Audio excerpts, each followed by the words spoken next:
നമസ്കാരം. സ്ഥാനാർത്ഥി പ്രഖ്യാപനത്തിന് പിന്നാലെ തൃശൂരിൽ ഓടി നടന്ന് പ്രചരണം കൊഴുപ്പിക്കുകയാണ് സുരേഷ് ഗോപി. വോട്ടർമാരെ നേരിട്ട് കണ്ട് വോട്ടഭ്യർത്ഥനയും ആരംഭിച്ചു കഴിഞ്ഞു.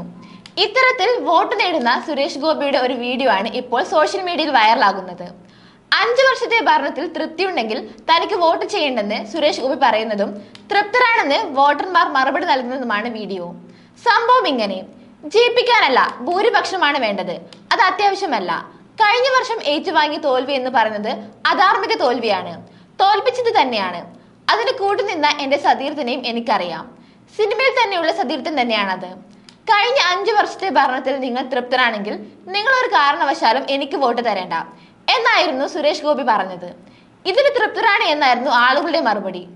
ഇതോടെ നീരസത്തോടെ സുരേഷ് ഗോപി ചോദ്യം ആവർത്തിച്ചു. അതിനിടയിൽ ചോദ്യം മനസ്സിലായത് ചിലർ വിളിച്ചു പറയുന്നുണ്ട്.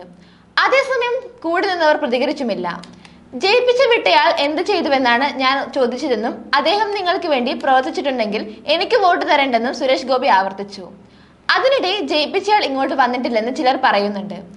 അതേസമയം എല്ലാ മണ്ഡലത്തിലും പ്രചരണത്തിന് ഓടിയെത്തുക പ്രയാസമാണെന്നും അതിന് അദ്ദേഹത്തെ പറഞ്ഞിട്ട് കാര്യമില്ലെന്നും സുരേഷ് ഗോപി പറയുന്നു. വലിയ മണ്ഡലങ്ങളാണ് കേരളത്തിൽ ഉള്ളത്. ജനസംഖ്യ കൂടുതലാണ്. അതുകൊണ്ട് തന്നെ എല്ലാവരിലേക്കും എത്തുക എളുപ്പമല്ല. അതുകൊണ്ടാണ് വണ്ടിയിലിരുന്ന് കൈകാണിച്ചെങ്കിലും പോകുന്നത്. എനിക്ക് പ്രവർത്തിക്കാൻ അവസരം തന്നിട്ടില്ല. എന്നാലും എന്നെ അളക്കാനുള്ള കാര്യങ്ങൾ പരമാവധി ഞാൻ ചെയ്തിട്ടുണ്ട്. അതെന്നെ ഒരു ഉത്തരവാദിത്വം ഏൽപ്പിച്ചിട്ടല്ല കേട്ടോ. ഇത്തവണ ഒരു പരീക്ഷണ വസ്തു എന്ന നിലയിലെങ്കിലും ജയിപ്പിക്കൂ. സുരേഷ് ഗോപിയുടെ വാക്കുകൾ ഇങ്ങനെയായിരുന്നു. അതേസമയം ഇത്തവണ സുരേഷ് ഗോപിയുടെ മണ്ഡലം പിടിക്കാനെന്ന പ്രതീക്ഷയിലാണ് BJP. കഴിഞ്ഞ വർഷം സുരേഷ് ഗോപിയിലൂടെ നേടിയ വോട്ട് തന്നെയാണ് BJPയുടെ ഏക പ്രതീക്ഷ. നന്ദി.